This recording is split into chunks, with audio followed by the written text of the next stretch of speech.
Welcome to A Moment of Zen. Time to sit back and relax as model, actress, mentor, and supermom Zen Sams takes you on a sexy and wild ride, covering the latest in film, fashion, pop culture, cryptocurrency, fintech, cannabis, and entertainment from the Millennial mom's perspective. Here's your host, Zen Sams. Hello, my beautiful friends and loyal listeners. It's always a pleasure to spend my time with you on the airwaves. Thank you so much for listening and interacting with me on social media. That truly does make it all worthwhile. Please make sure to follow me at Zen Sams. That's Zen with an X, not a Z. And remember that we're now live on YouTube. Check us out Sundays at 12 p.m. Eastern. All episodes of A Moment of Zen are now available on our YouTube channel. We have such a great show lined up for you today. In our influencer segment brought to us by Tempest Network, we're featuring Aaron Murphy. He's a philanthropist and a dedicated warrior to helping total strangers in need. He's also the founder of MurphsLifeFoundation.com. And today we're chatting about the unexpected power of random acts of kindness, how he has raised thousands of dollars solely on his own, harnessing the power of his social media. In our My Healthy Minutes segment brought to us by Revere Securities, we are featuring Dr. David Rankin, founder of Aqua Plastic Surgery in Jupiter and Miami, Florida. He's also the chief of plastic surgery at St. Mary's Medical Center in West Palm Beach. Now, he's also very well known in the B.I.I. community, that is Breast Implant Illness. Interestingly enough, Dr. Rankin stopped implanting women close to 5 years ago to focus solely on explanting procedures. Today, we're chatting about breast implant illness, what it is, and how often you should be screening your breast implants, even if you have no alarming symptoms. In our Crypto Frontier segment brought to us by CCP Digital, we're welcoming back to the segment our regular contributor, CEO of CCP Digital, Chris Pulley, and he's joined by his good friend and industry expert, CEO of Rair Tech, Ed Prado. Now, Rair Tech is a blockchain-based distributed digital rights management platform that enables streaming NFTs. And today we're chatting about NFT utilities. Now, one is going to ask, well, what does it even mean, NFT utility? Well, we're going to get to that with our experts at hand in just a few. And in our Millennial Mom segment brought to us by OGPay.com, we are featuring the amazing Danielle DeSantis. Now, Danielle is a super mama. She's a wifey. She's a small business owner. And today we're chatting about the rise of female restaurant owners and entrepreneurs. Stay tuned for our influencer segment featuring Aaron Murphy. We'll be right back. You're listening to A Moment of Zen right here on 710 WOR, the voice of New York. We'll be right back after this. A Moment of Zen is brought to you by Hi There, a creative community exploring the culture, craft, and science of cannabis. Hi There believes that we have a collective responsibility towards eradicating the stigma, misinformation, and inequities surrounding this plant so we can unlock its true potential for all. To become involved and find out what all the excitement is about, download the Hi There app from the App Store and Google Play. Hi There, HIGHTHERE.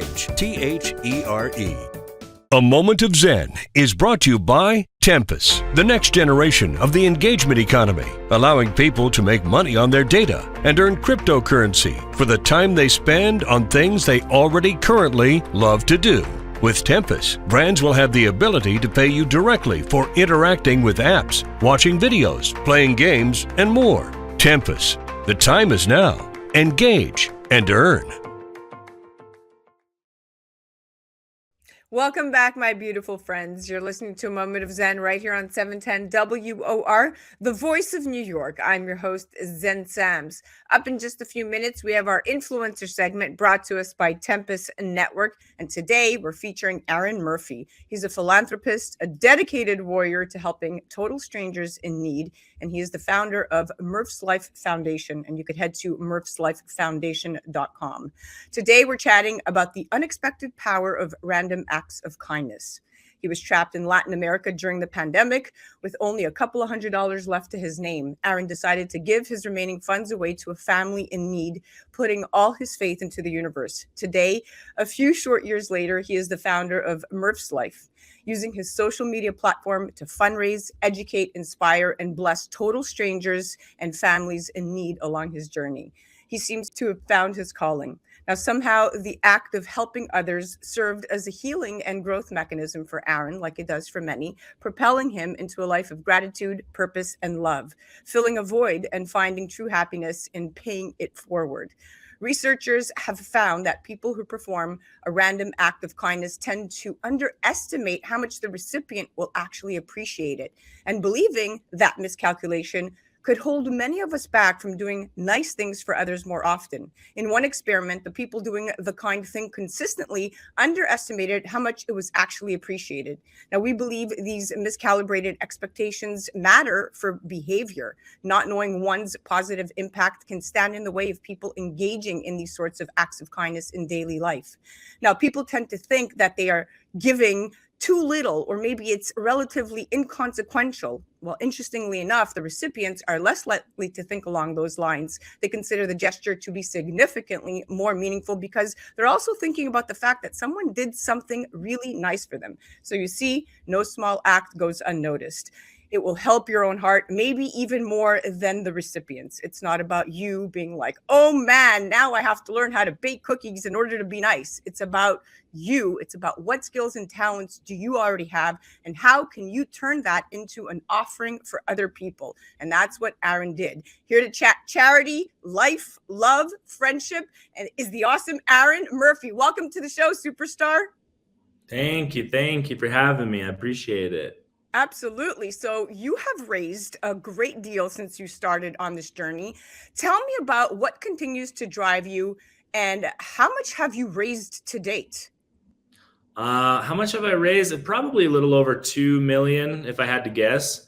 I honestly don't even check. Like, that's one of my problems is like, I'm really horrible with numbers. Like, I failed math in high school and junior high.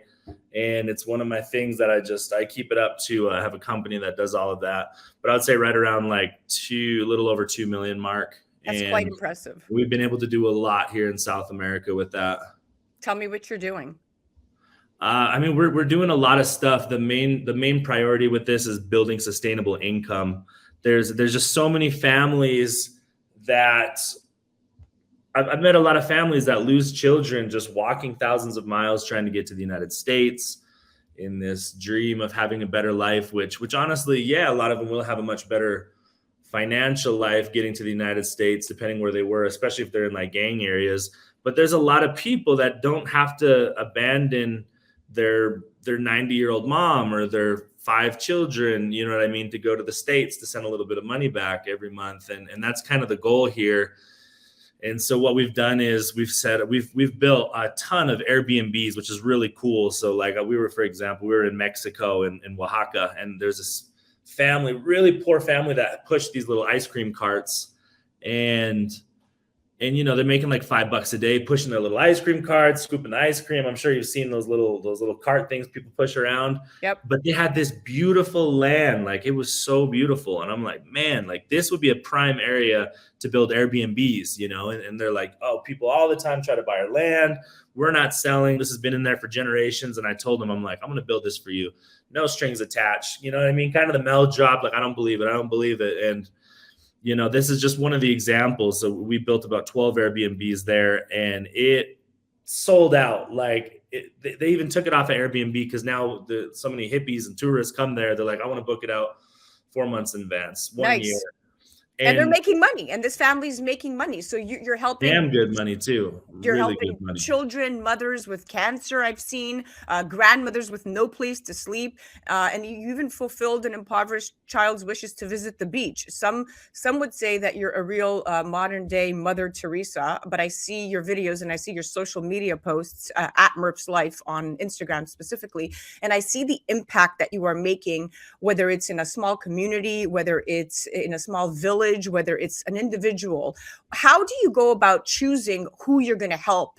Is it the universe just randomly guides you, or is it through connections and you pick and choose who you're fundraising for and who you're going to kind of help out? Yeah, it's always different, you know what I mean? Like I'm traveling on a 3-month tourist visa, you know, like most of these countries you can only stay for 3 months. So when I get there, it's just like I'm walking around, like I'll go to a humble area and I'll just like not like meet people and go inside of their houses and make friends with people and then do kind of like a series. Like I try to find people that don't have a lot of addiction.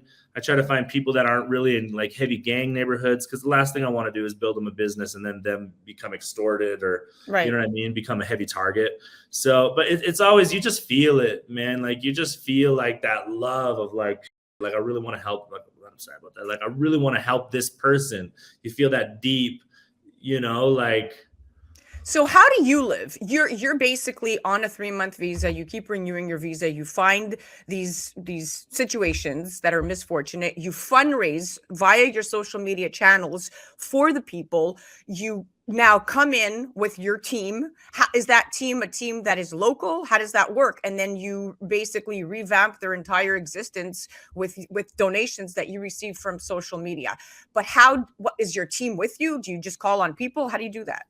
For the most part, the team, I mean, like my partner on the ground all the time is my fiance Carolina. We're having a baby next month, and she's with me 24/7. Yeah, and she's from here in Quito. That's why we're back in Ecuador to have the baby. She wanted to be with her family. But usually the team will be local people. Like, so if I build a house, I go around and find all the men with experience in construction that are unemployed, and then we'll pay them 2-3 times above minimum wage. And then I'll buy him like if there's a welder and he's renting a welding machine, which is very common, we'll buy that welding machine for him. We'll buy their tools, their drills. So let me understand this. Not only are you fundraising and making a big impact in these communities, but you're now also employing the locals who otherwise would not be employed. Yeah. And that's kind of why I'll raise a little bit more. Sometimes we'll raise $40,000 for a home. And you know, like sometimes building a home will cost $20,000, $25,000, including like material, paying people. This is in Latin America. Like to have that buffer because it's really important coming in there. We've created a lot more jobs, and it's hard to tell this in a TikTok video or a small reel because you only have so much space. But it really helps, like them having tools. They can it's the chances of them getting hired for future projects it skyrockets. So it really does provide more income for people out there. Like we'll buy the big cement mixers, you know, like the electric ones or the gas ones, and then we'll give it to the main maestro, and it's a really cool process. It doesn't just help one person have a home; it's the whole community. Yeah, it gives a lot of employment opportunities for people there afterwards too. That's pretty impressive. So I must ask, and we have about 2 minutes left here. What was your upbringing like, and when did you first find true happiness along this path of giving back as much as you do? My upbringing, I was raised, we moved a lot as a kid, you know, like I lived in my grandma's basement. We lived in a trailer park in a little town called Beaver Lodge, Alberta. You know, we kind of lived all over the place, and it was an awesome childhood, you know, like I just played pond hockey all day and, you know, right. But once I got into like my 20s and stuff, you know, I was raised LDS, so Mormon. So I went on a Mormon mission to Brazil, came back. And then after I came back, I just went crazy, you know, like very Mormon, and then boom, like just drugs. And I threw events and parties, and that was my whole 20s is just like, you know what I mean? Like going to these nightclubs and seeing my friends drop 20 grand on bottle service and tables and girls. Wow. And, you know, and after I sobered up, to kind of cut this short, after I sobered up, like it was this really moment of Zen, like coming into my 30s of like, I paid off all my debt. I went vegan for a few years, and I lost like 80 pounds. But I felt like this emptiness still working there, you know? And I'm like, what the hell am I doing? Like, I'm so over music. I'm so over this whole industry. And that's kind of how I got into this. I went backpacking. I just said, you know, I'm leaving everything. I went to South America, and it was like, I wasn't filming it. I was just sharing a meal a day with a family. And it was, whether you call it God or the universe, you know, I call it God, but he just led me into this path of like, there's so much more wisdom for you to learn now. Yes. after you went through that. Wow. I'm getting chills talking to you. I definitely want to chat some more, but we are out of time, Aaron, and I just want to thank you for coming on. You are doing God's work in many respects and blessing strangers with random acts of kindness and coming in and revamping the way people live, the way people even view Americans, and just being just a beautiful soul. Thank you so much. Thank you. And congratulations on your angel coming soon.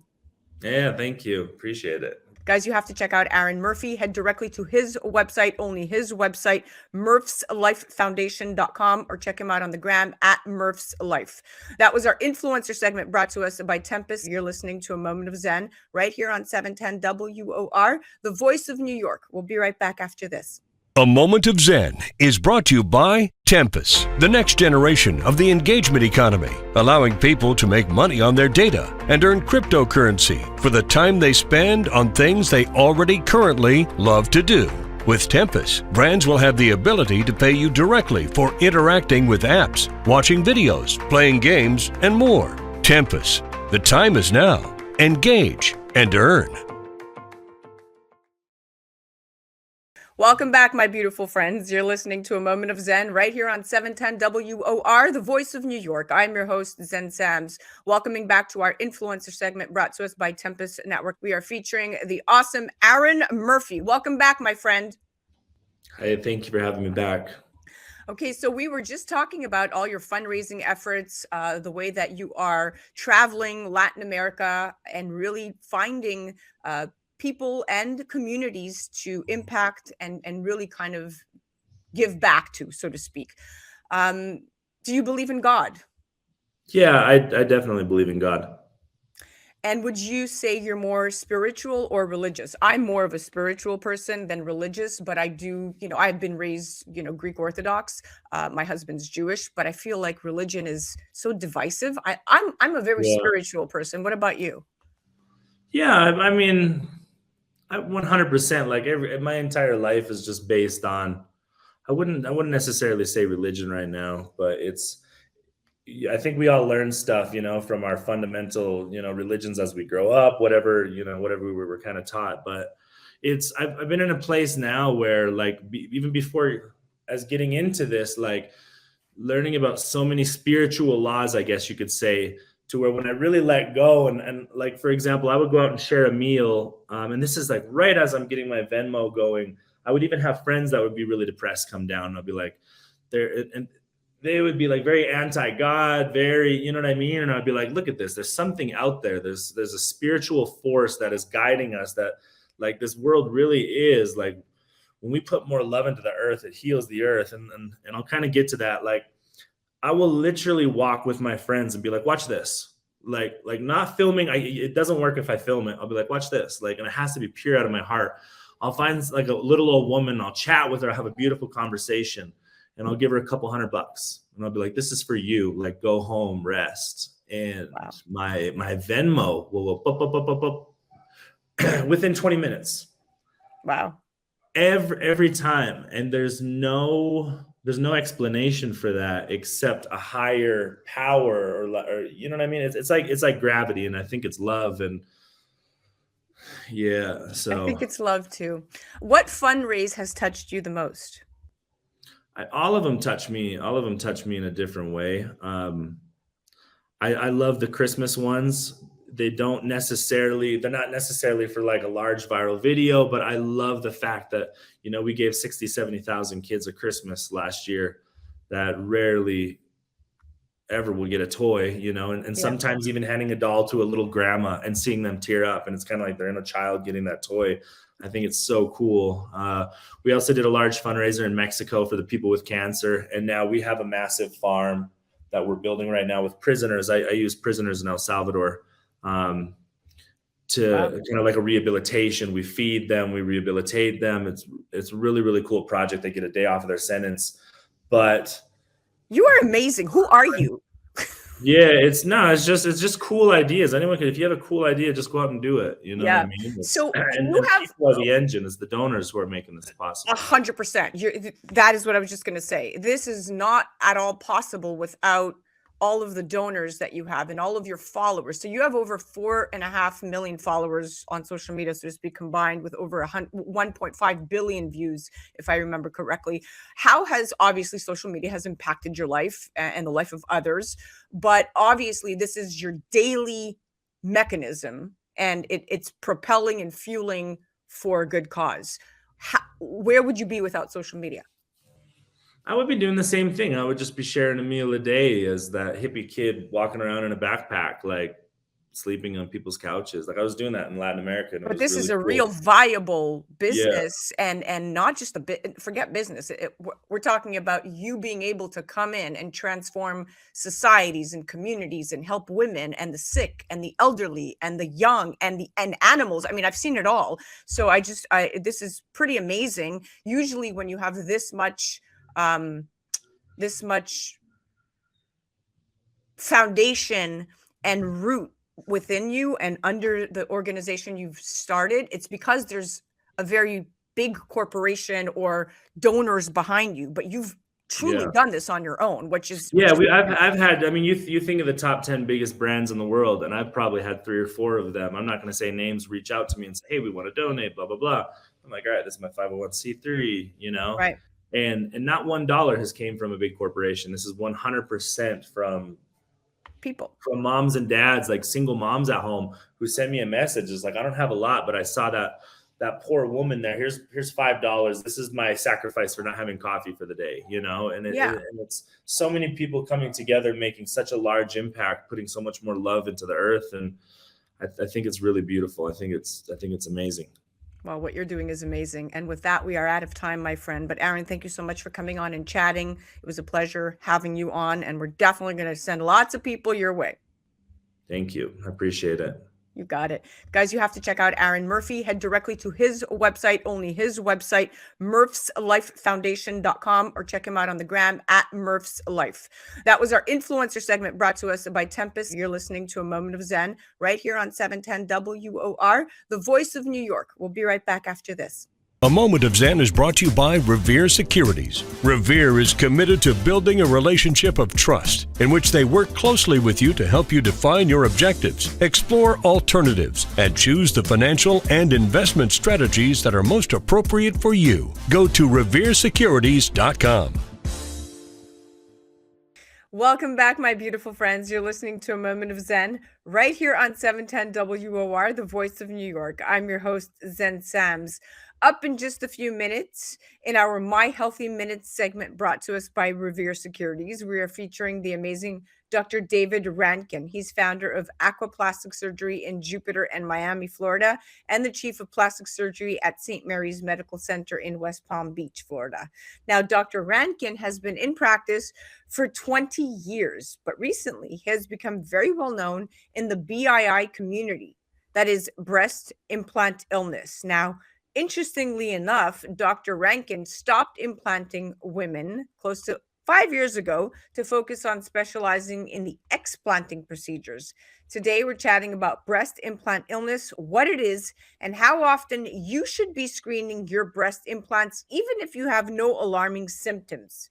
For starters, after a breast augmentation, you may assume you're set for a decade or so. However, FDA recommendations urge patients to get their implants screened much more regularly. And a recent study found that the majority of breast implant patients aren't compliant with the screening recommendations, myself being one of them. Now, these screenings ensure the implants have not silently ruptured, so to speak, and the research shows that less than 6% of respondents had undergone MRI screenings in accordance with these guidelines. Now, a majority of the patients say they weren't aware of these recommendations. Again, myself being one of them. So the good news is that the good doctor has come on to shed some light on this. Now, what is breast implant illness? Well, for some, having their chest augmented is a dream come true. But for others, that dream slowly becomes a nightmare in the form of a mysterious sickness dubbed as breast implant illness. And back in October of 2021, federal regulators placed a so-called black box warning on these breast implants, packagings, and sorts, and they told manufacturers to sell the devices only to health providers who review the potential risks with patients before surgery. And here to chat some more is the good doctor, David Rankin of Aqua Plastic Surgery, one of the country's leading explantologists. Welcome to the show, superstar. Thank you very much, son. It's nice to be back. Nice to chat with you. Absolutely. Okay, well, let's get to it. It was actually a decade ago, Dr. Rankin, that the FDA first identified a possible link between breast implants with a textured surface and a particular cancer, anaplastic large cell lymphoma. But we're only hearing of this just now. Why is this the case? Well, I think that there's a lot more education, a lot more awareness not only in the medical community, but in the social media community. So women are talking to each other, and they're really bringing up this topic as an important women's health topic that needs to be discussed. And interestingly enough, about 400,000 women in the United States get breast implants every year, 300,000 for cosmetic reasons, and about 100,000 for reconstruction after mastectomies performed to treat or prevent breast cancer. So this is actually a very serious number because we have a large percentage of women getting breast augmentations. So let's chat screening these guys. So insurance companies have become a bit more flexible with regards to the use of diagnostic ultrasound, DUS. That's the terminology, DUS. And it's important that I note this because people are asking their insurance companies to cover this. So instead of an expensive MRI, so to speak,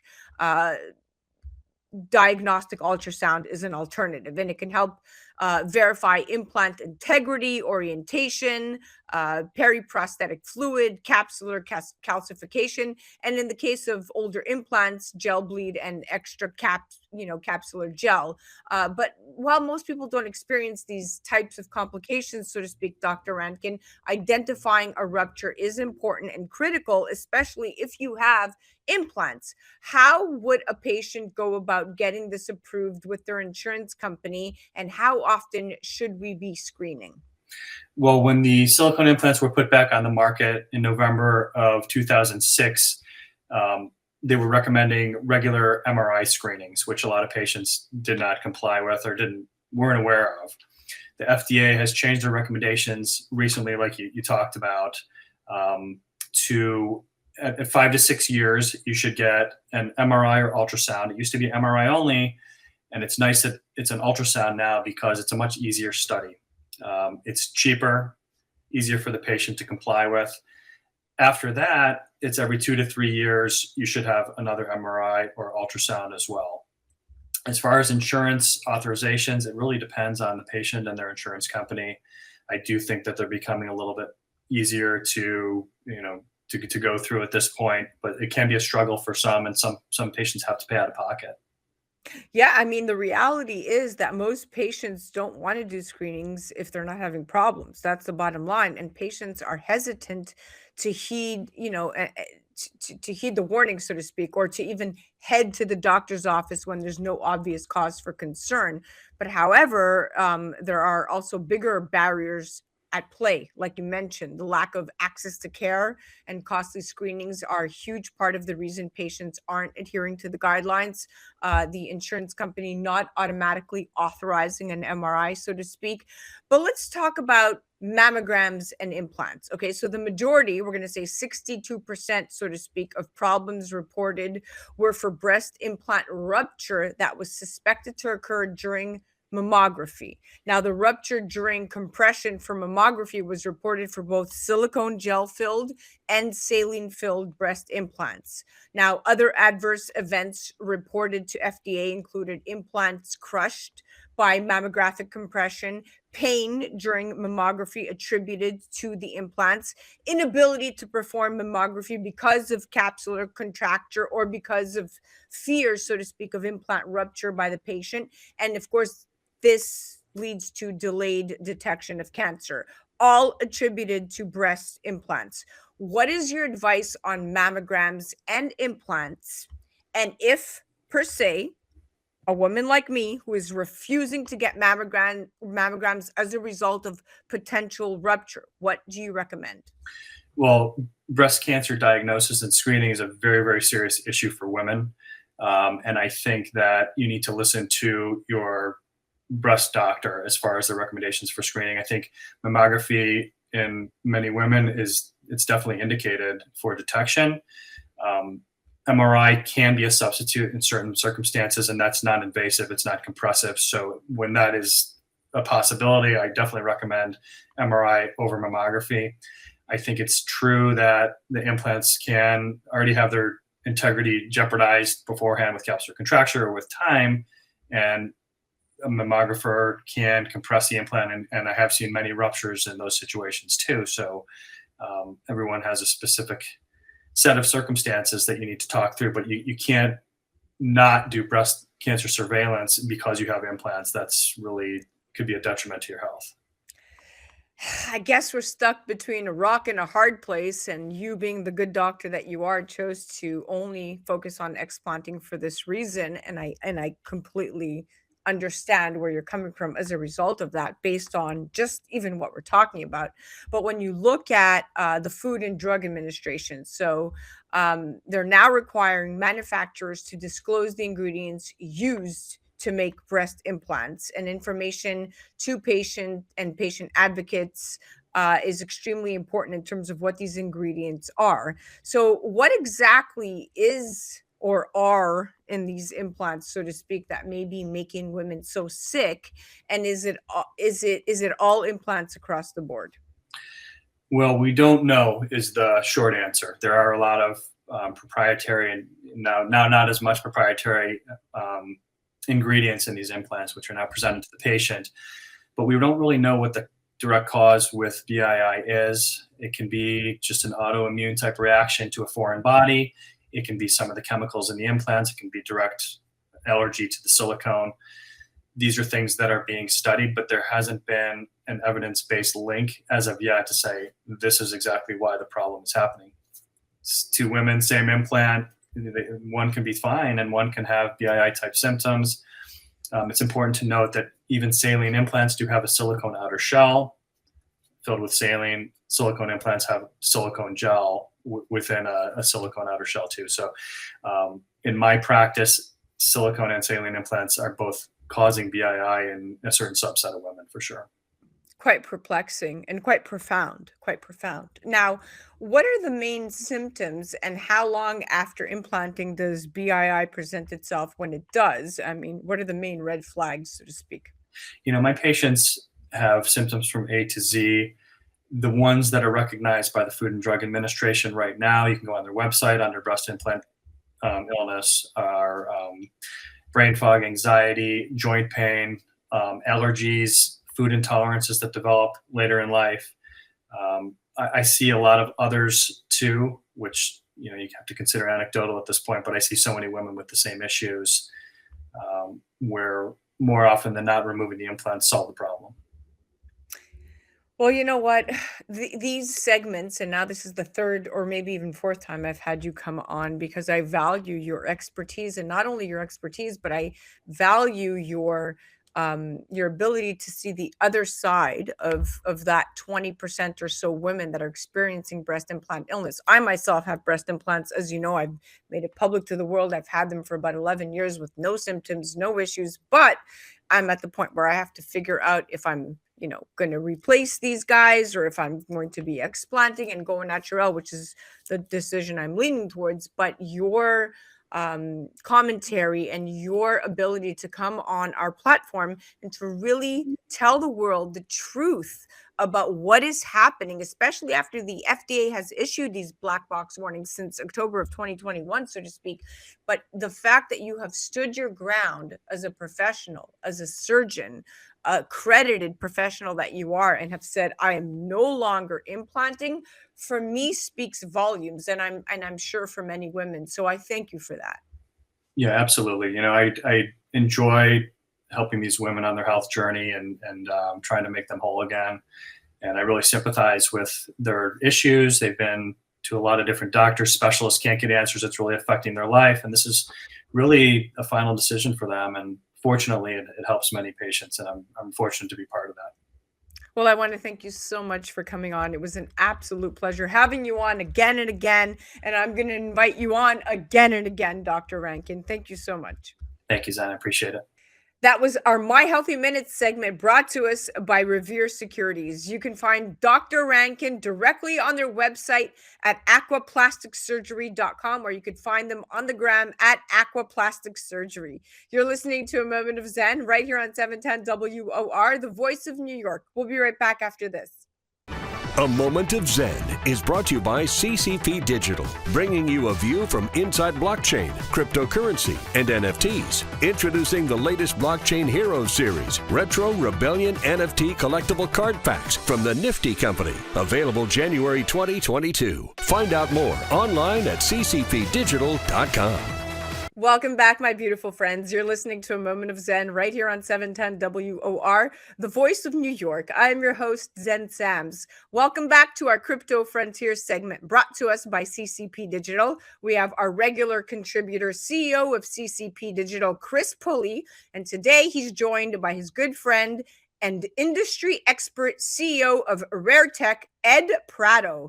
Now, Rair Tech is a blockchain-based distributed digital rights management platform that enables streaming NFTs. And today, we're chatting about NFT utilities. Now, one is going to ask, well, what does it mean for an NFT to have utility? Well, utility NFTs are basically NFTs with use cases well beyond just being unique digital assets. They basically grant their owner privileges they would not otherwise be able to access. Now, the total trading volume of NFTs went from 200 million in 2020 to over $12 billion, guys, just in the first quarter of this year alone.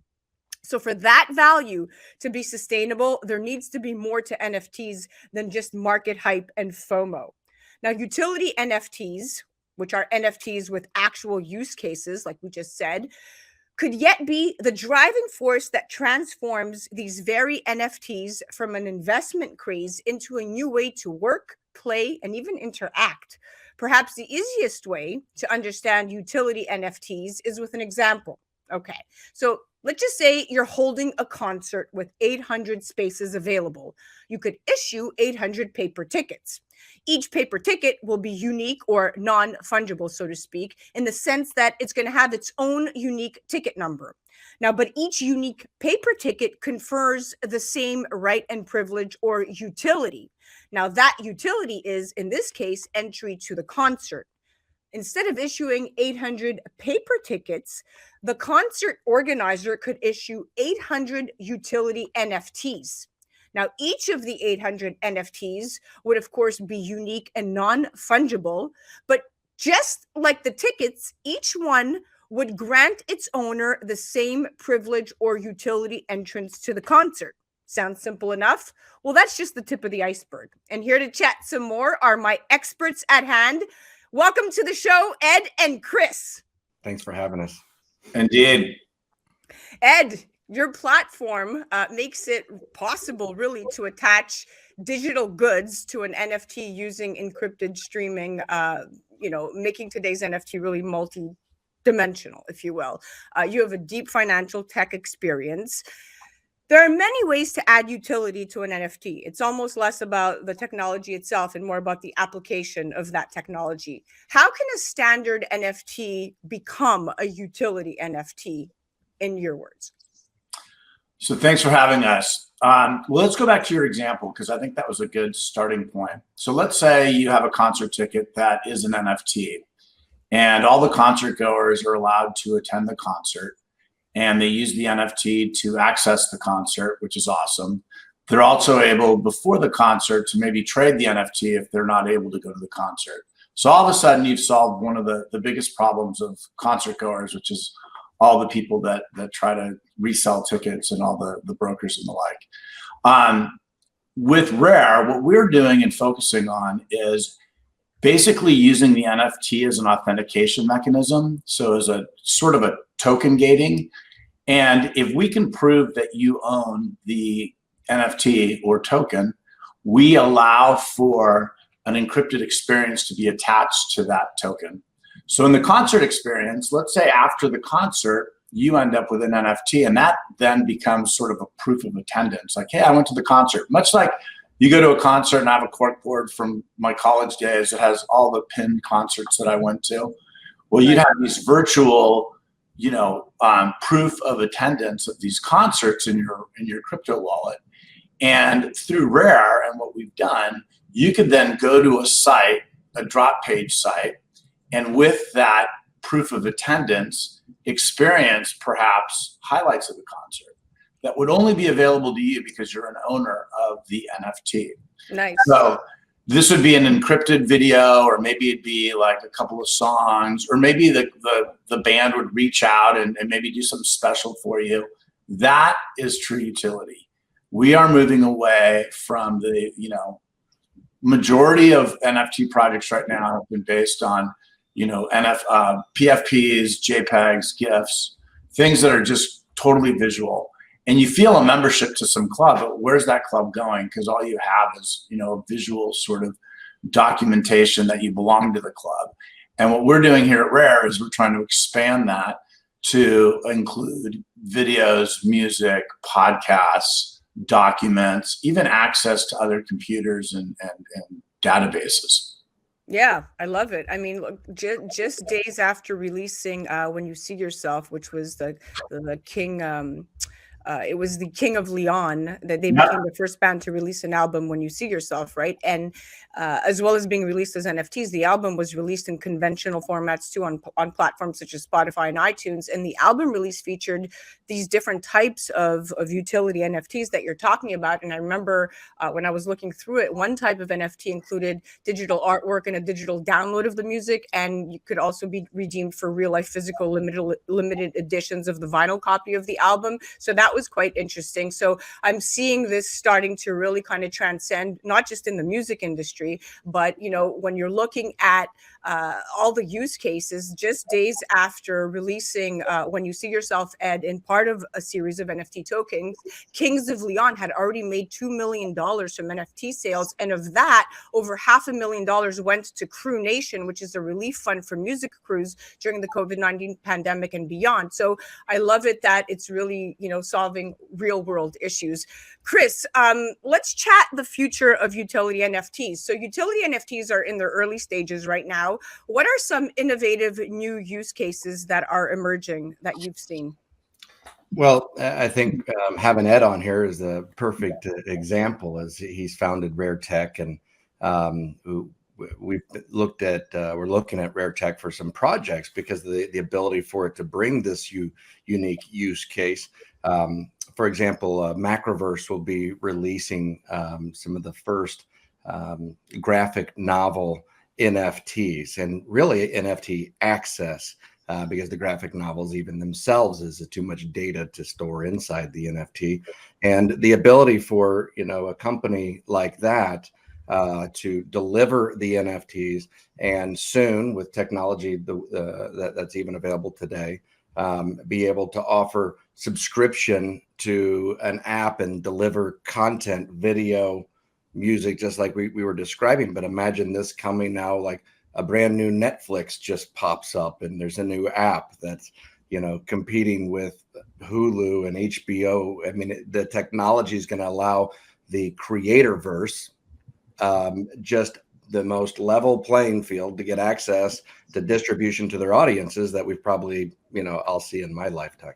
It's quite revolutionary, because in the future, I mean, if you really think of it, they could replace everything from health insurance cards to loyalty cards to season tickets. I mean, with NFT holders being able to access healthcare discounts or even entrance to these events that we're talking about. But businesses could incentivize sales, if you think of it, with NFTs that could be redeemed for discounts or freebies in the future, kind of sending paper discount tokens to the history books. So I love where this is going. Ed, some NFTs are purchased simply because of the artwork. That being said, it's likely a very small percentage of successful NFT projects, in my opinion, just for the artwork, so to speak, without the utility of being able to attend events or receive future NFTs for free. people are less likely to purchase a JPEG simply because they find it visually appealing. But the important part to note is that NFTs work using smart contracts. I know this is one of your area of expertise, and these smart contracts built into the NFT can represent virtually anything, to my understanding. Why are these smart contracts so important? Who writes them? And is this the rise of a new legal area, so to speak? Yes, yes, and yes. Certainly the rise of a new legal area. I mean, we are engaging into sort of technology has outpaced the physical sort of realm that we've been operating in forever. And so to start with, who writes these smart contracts? So most of these NFTs are on layer 1 or some derivative of layer 1 Ethereum. And Ethereum has these smart contracts that are somewhat canned contracts that you could manipulate and use and add to them. So programmers actually write the smart contracts, which is really important because a smart contract's only as smart as the programmer makes it. And sometimes the programmer's vision of the utility or the intent of the contract is different than the business side of things. So all that is really, really important. I mean, we talk a lot about how the importance of minting. So minting is the creation of the NFT and the smart contract and kind of putting that together. And we've built basically a minting factory that mints on Ethereum and anything that is EVM compatible, which is Ethereum virtual machine compatible, Polygon, Binance, Clayton, Avalanche, anything that's layer 1 derivative. But it's really important that the contract emulates what the intent is, because otherwise you have a contract that's not very smart because it's going to do something different than what was intended. So that's really, really important. And I think you're right. I think that the legal part of this, which will come, it always comes after the technology part. It'll come in droves because there's only going to be a lot of sort of legal gray areas and places that are going to be subject to legal interpretation. Yeah. So if I'm understanding this correctly, I want to be mindful of time. We have about 3.5 minutes left, but utility is made possible through the smart contract technology that NFTs have. And this utility then has to be coded onto that smart contract of the NFT. And then the utility can come in a vast of different ways, to my understanding.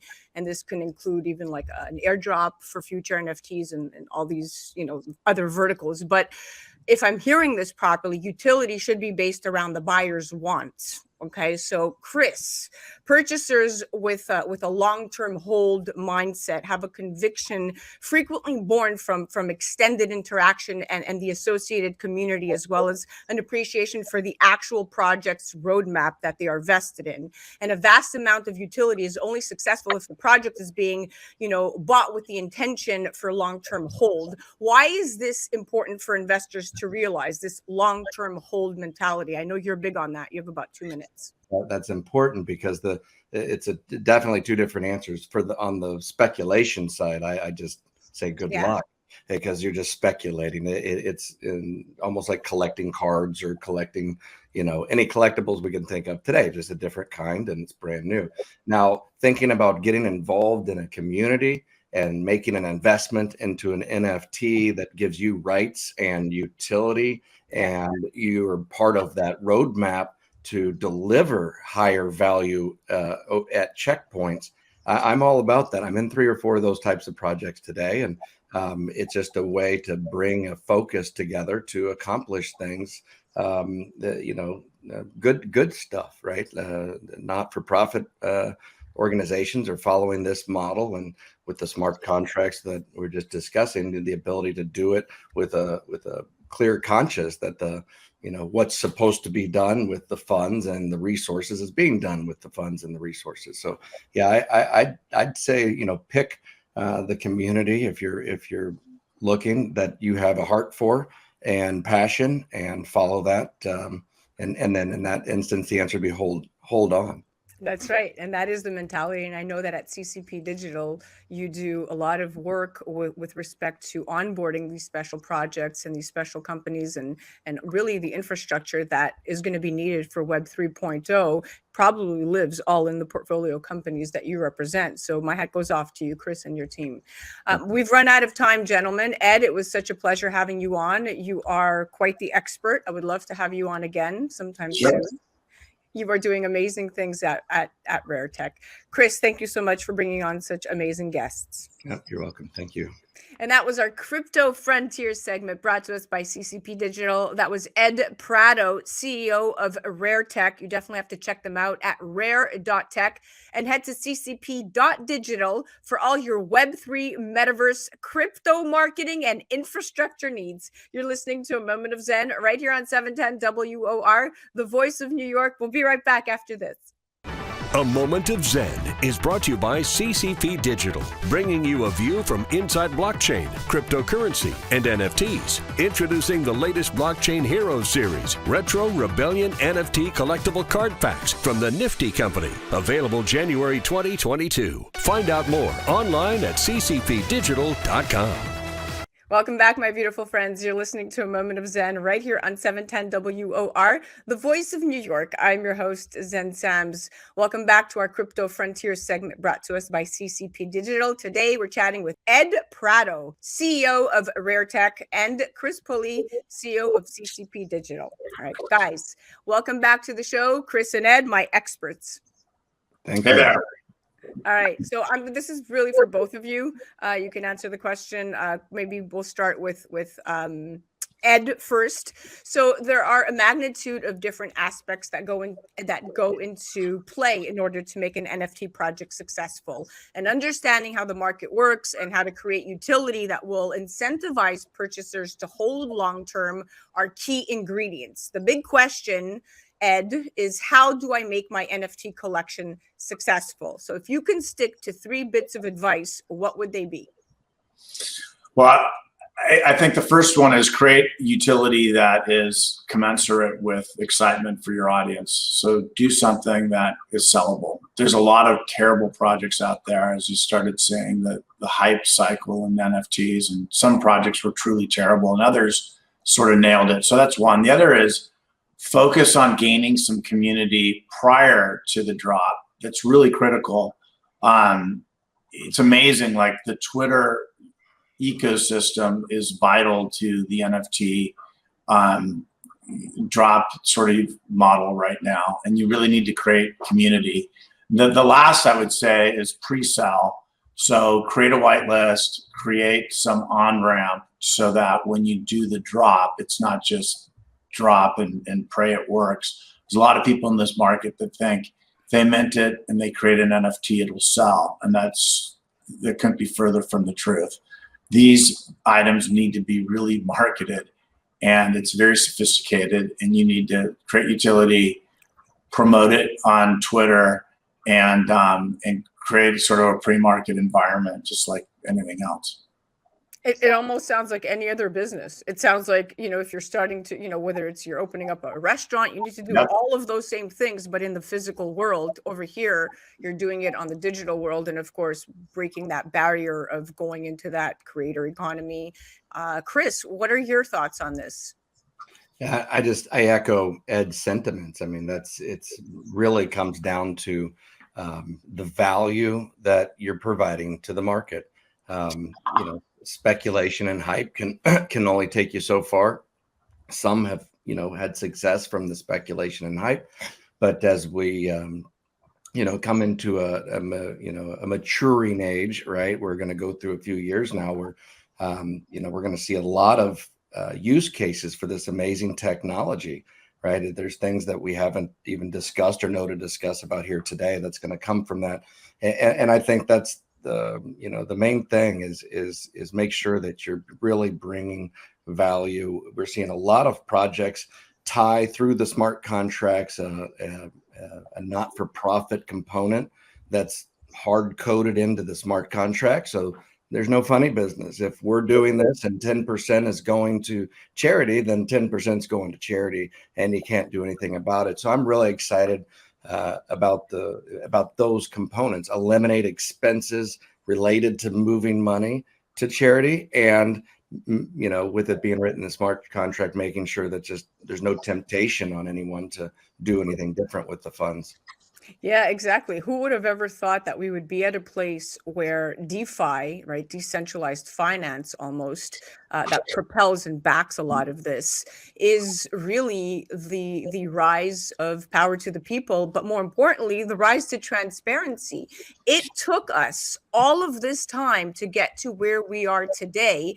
We needed a decentralized financial system to be able to have transparency. Think about that oxymoron, so to speak, right, Ed? I mean, if you're thinking of it from a global perspective, separate of it, that cryptocurrency is solving real world issues, and not necessarily tying this back into cryptocurrency, but when you have 1.7 billion unbanked people and or underbanked people in this world, they all have access to a smartphone, they could all trade cryptocurrency, they can all earn 10, 15 bucks a day, right? So it's solving real world issues. But now that you're applying, when you're thinking of this NFT, even if you're not an avid NFT collector, right, you might want to consider owning one of these utility NFTs, because it's going to come with useful perks, like you said, be it earning passive income or having exclusive access to events and items. I mean, utility NFTs have such a variety of uses and are likely, we're going to see even more, just like Chris said.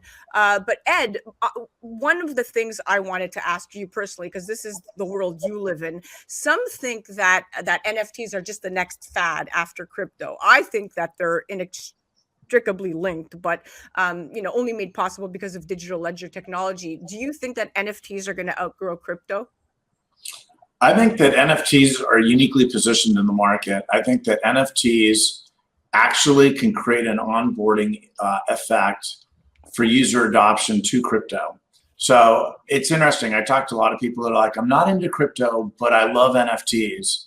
And that's a real thing. Like, people have been introduced to crypto vis-a-vis NFTs because it's something that is much more relatable to most people. Like, oh, wow, if I join this, and I'll tell you, as user adoption gains in NFTs, and as the friction, the difficulty of being with MetaMask and the wallet and the crypto, as that eases, and it has, and as the utility sort of increases, you're going to see a lot more people that play in the NFT vertical that may not know much at all about crypto. So they're related, but they're different. And I think that NFTs are positioned in a way that they can actually bring in droves of people to understand the mechanics of the blockchain and the magic of being able to be independent and not have third-party interfaces. And once you become comfortable trading a card or a picture or what have you on an NFT, then you become potentially more educated in trading ETH and Bitcoin and altcoins and the rest. So true, so true. And our digital natives, these Gen Zers, they all know how to do this. I mean, well in advance, of where I ever knew how to do this, because I just came into it, 2018 and 19. But these kids are growing up with this, so they're speaking this language, and to a lot of the kids, go ahead. Use case for the NFTs. You just think of the gaming industry, and just the simple fact we're having conversations about gaming and how kids go and spend all this money on their parents' credit card, buying their gems and buying their things in the game, and they leave and it's just all sitting there useless. NFT technology is what's allowing the ability to take all that energy the kids have put into one game and take them out in some form and of value and trade it or move it to another game. So kudos to bring up the gaming side, because there's a great use case of real utility, because I want to give my son, here's $50, go play your game, and he can turn that 50 over into 50 multiple times, and I don't have to keep shelling out money for him to play his games. Oh yeah, don't talk to me about that. My subscription cards, my daughter's 6.5 years old, and these Roblox charges keep coming in, and I've about had it. I'm like, kid, this is a separate expense on a monthly basis. What are you doing? And for the most part, I don't want to be that Debbie Downer, but $5 here, $5 here, it adds up, right? Totally. Sandbox allows you to play basically the same game, although you can build and create and earn and sell what you've built and create a real digital economy. So great example between us. Yeah. Well, I think like the evolution of Web 3.0 with this evolution is going to come, the utility of NFTs. They're going to grow in prominence for both the creators and the owners. So I think we're headed in the right place. Ed, any wise words you want to add before we sign off here? Well, I would just say that outside of the consumer play, I think there's a lot of enterprise play. And we're looking at a lot of instances where there's the instance of an enterprise NFT. So let's imagine a document that's attached to an NFT that's only accessible by those that have the NFT.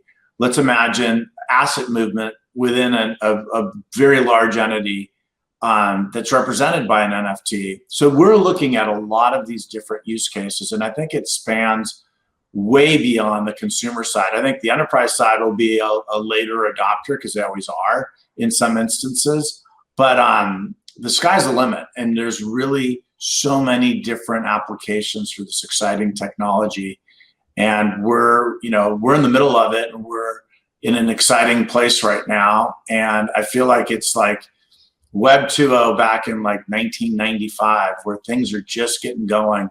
And, some people just don't get it and can't imagine that banking's going to be done online. But I assure you that by the year, they predict by the year 2030, there'll be 1 billion people with active wallets. That'll be monstrous. So I'm excited to see the growth and be part of it and be providing a product that creates the utility that engages the excitement on the consumer side and even the enterprise side. We're working with a lot of entities that are coming up with novel use cases for NFTs. You guys are doing a phenomenal job at Rair Tech, and it brings to mind, I'm just going to end the segment, digital apes, they were really the start as the virtual economy was coming into its own, or still is coming into its own. But the well-known Bored Ape Yacht Club first launched as nothing more than a series of NFT images, and since then, Bored Ape NFTs have become access passes to exclusive events, such as offering these rewards in the form of being able to mint new NFTs in addition to that. So if these NFTs can grant front row seats at rock concerts, then why can't they guarantee, year-round tickets at football matches, effectively replacing season tickets, right? So that's kind of where we're headed, but I love where it's going. And as a mom, it's got my seal of approval. It makes my life easier. And it also, I'm done with banks, but I'm not done with banking. So if you have a really trusted banking app, that's really all you need to be able to make some smart choices today. So you're coming out of power to the people and rise of the creator economy, to Chris Pulley's point. Yes. Yeah. All right, guys. Well, we're out of time. Chris, thank you so much for joining us. Ed, it was a pleasure chatting with you. Absolutely. Thanks for having me. Yeah, thank you. And that was our Crypto Frontier segment brought to us by CCP Digital. That was Ed Prado, CEO of Rair Tech. You definitely have to check them out at rare.tech and head to ccp.digital for all your Web3, metaverse, crypto marketing, and infrastructure needs. You're listening to A Moment of Zen right here on 710 WOR, the voice of New York. We'll be right back after this. A Moment of Zen is brought to you by Caldwell Soames Incorporated, investing globally in transformative businesses like Original Digital Corporation, or ODC. ODC develops advanced consumer and commercial fintech solutions such as OG Pay, which will transform the way you manage your money. From sending and receiving money globally for free, paying for goods and services in person and online, pay bills, buy and sell digital currencies, all while earning interest. OG Pay is easy to set up, FDIC insured, and your information is secured. Check out ogpay.com. Welcome back, my beautiful friends. You're listening to A Moment of Zen right here on 710 WOR, the voice of New York. I'm your host, Zen Sams. In our Millennial Mom segment coming up in just a few, brought to us by ogpay.com, we are featuring the beautiful Danielle DeSantis, super mama, wifey, small business owner, and singer. Now, she met her husband right here in New York City and lived here for most of her 20s. In fact, I remember teaching her in a workshop called The Business of Acting over a decade ago. At the time, she was dating her husband, Louis, who worked a pretty high-intensity finance job. She was a professional singer in Manhattan, and she was doing great. Now, the couple started a bakery called Bear's Cup back in May of 2019 in Bolton Landing, right after their son Teddy came along. And this year, they had their second baby. Her name is Stella Lou, and Danielle opened her second business, Loda. Today, we're chatting about the rise of female restaurant owners and entrepreneurs. Now, the phrase, "a woman's place is in the kitchen," is an old-fashioned and inherently sexist one. In the 21st century, women are metaphorically still in the kitchen, but in the role of restaurant operators, owners, head chefs, CEOs of restaurant businesses, and so much more. And the relationship between women and food is deeply rooted throughout history, in fact. Women were the gatherers of nomadic groups, holding the knowledge of what was edible and where to find it.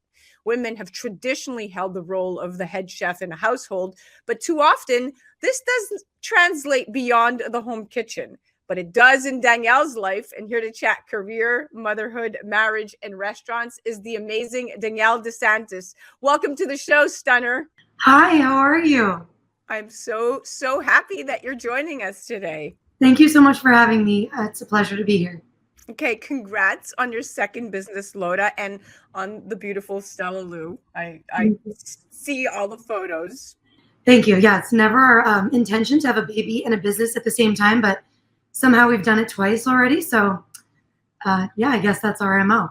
Now, I remember teaching you a decade ago, and I told you that you were destined for greatness, and here you are, a small business owner, a mama, living out your dream. Tell me about how you went from singing, professionally singing in Manhattan, to becoming a restaurant owner. So, funny enough, I actually grew up in the restaurant industry. My parents owned a restaurant when I was younger. I also got a job in college at Hillstone Restaurant Group when I was 18 years old. I was singing, I was waitressing all at the same time. So food has always been a part of my life. Restaurant industry has always been a part of my life. But when we made this change, it was actually triggered by my pregnancy with my son. So my husband had a high intensity finance job in Connecticut. I was working in Manhattan, singing, working during the day for that same entertainment company in the office, just doing the most, you know. I got pregnant with my son, and my husband and I looked at each other. We had always wanted to start something together, but we felt like this was the perfect time. We felt like this feels like the right time to make a transition, to change our pace of life. Let's do it. My parents had a restaurant up here in Bolton Landing, New York. So we kind of knew that we could segue into this community. We knew that there was a space opening up for our bakery. We just had a lot of things all falling in line for us to be able to make this change. So that year, we came to Bolton Landing. I had my son.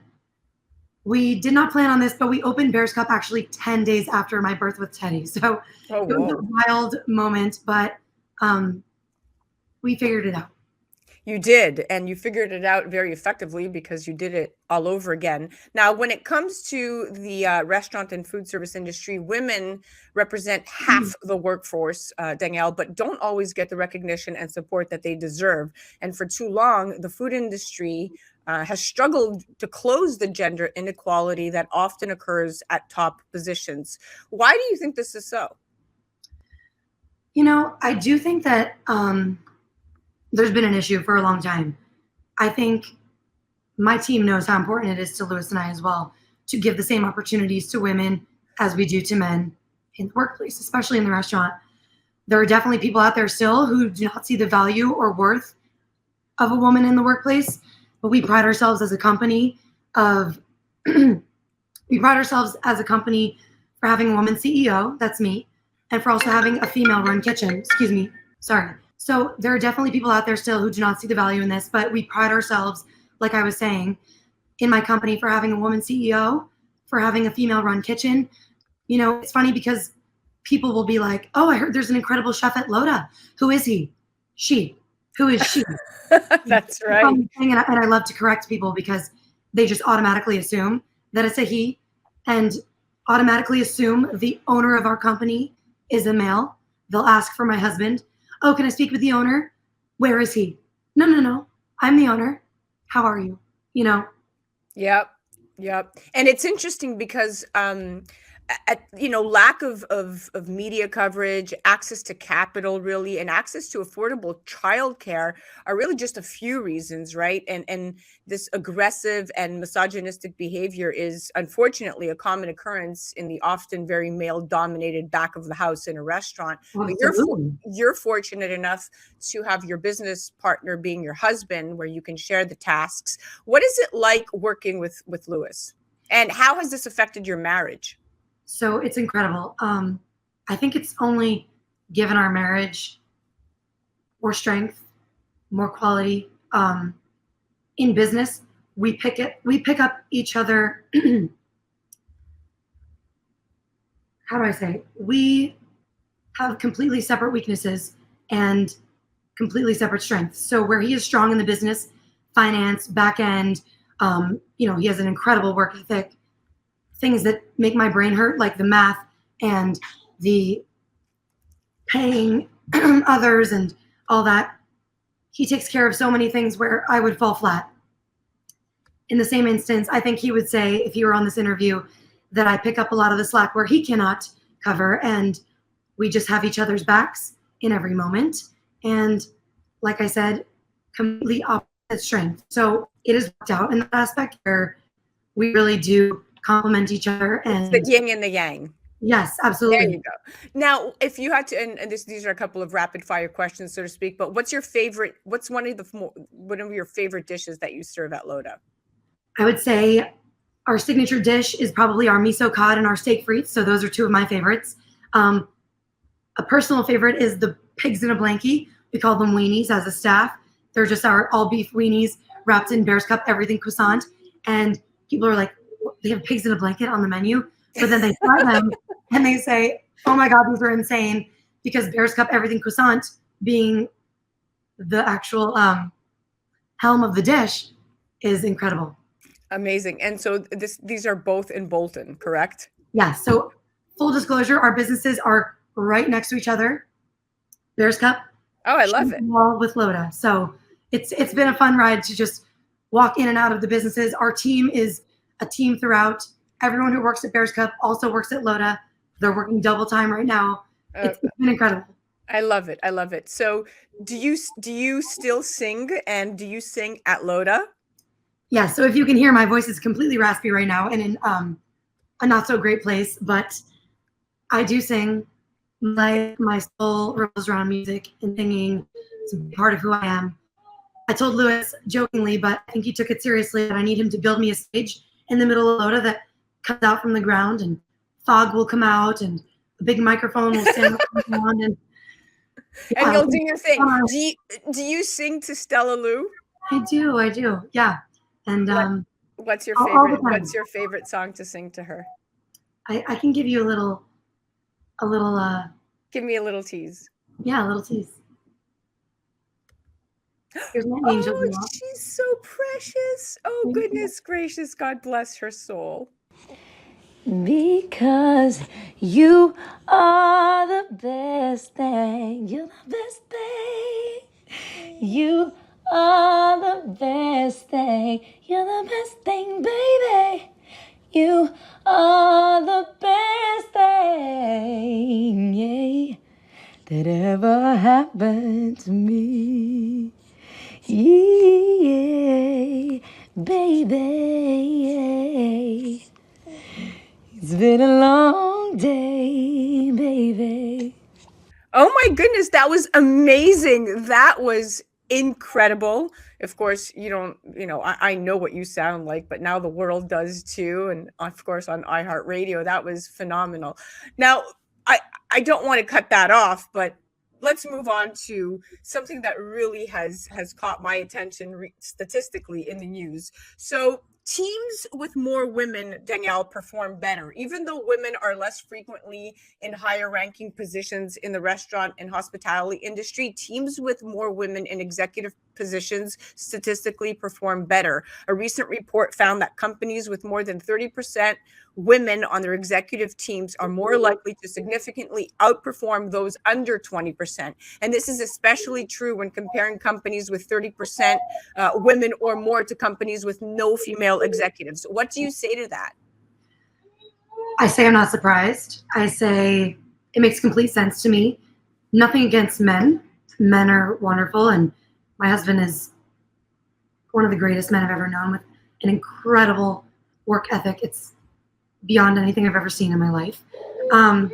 However, I think women's brains work more emotionally intelligently when it comes to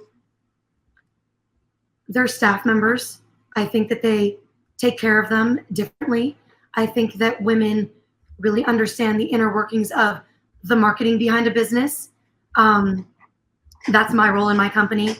The marketing, the overall perception, and my staff members, taking care of them, making sure they're okay, making sure their mental health is always stable, making sure that they are always feeling appreciated, wanted, loved. I think that that's a woman's touch. Oh, you just took the words out of my mouth, a woman's touch. I was literally going to say, well, that's a woman's touch. And that ends our segment because you said it so perfectly. I'm going to stop at perfection right there. Danielle, thank you so much for coming on. I hear Stella Lou in the background asking for mommy to come back. But listen, you are one incredible woman. Definitely going to send lots of people your way. And thank you so much for coming on and chatting life, love, family, and your amazing, amazing restaurants. Thank you. Thank you for having me. It's been a pleasure, and I look forward to seeing you again soon. Yeah, absolutely. Guys, you have to check out Danielle.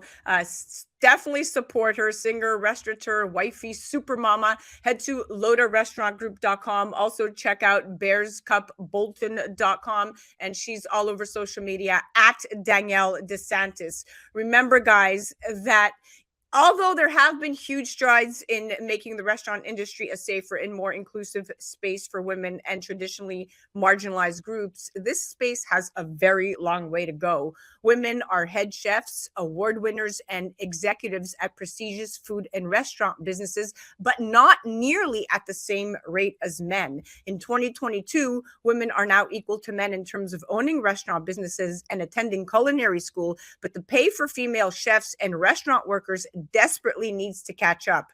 Running a restaurant and working in the industry is incredibly challenging, and it is twice as difficult for women who also face bias, discrimination, and harassment. Please don't think twice about supporting Danielle and checking out her incredible restaurant and accomplishments, and more importantly, her beautiful family.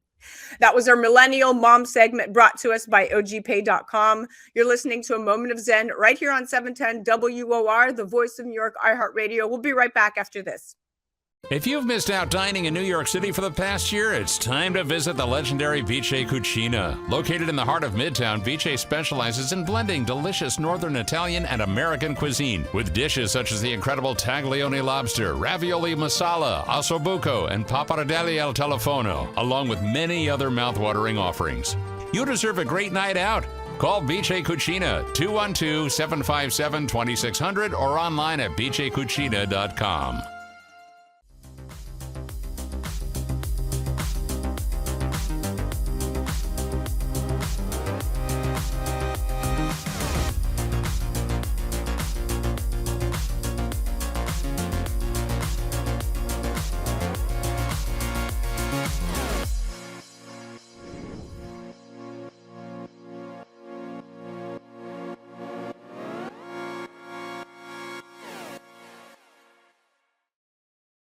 Well, that's a wrap, my dear friends. Remember to join me right here on 710 WOR, the voice of New York, every Saturday night from 9 to 10 p.m., or you could head to 710WOR.iHeart.com/A Moment of Zen. And remember to check us out on YouTube, on our YouTube channel, live on Sundays at noon.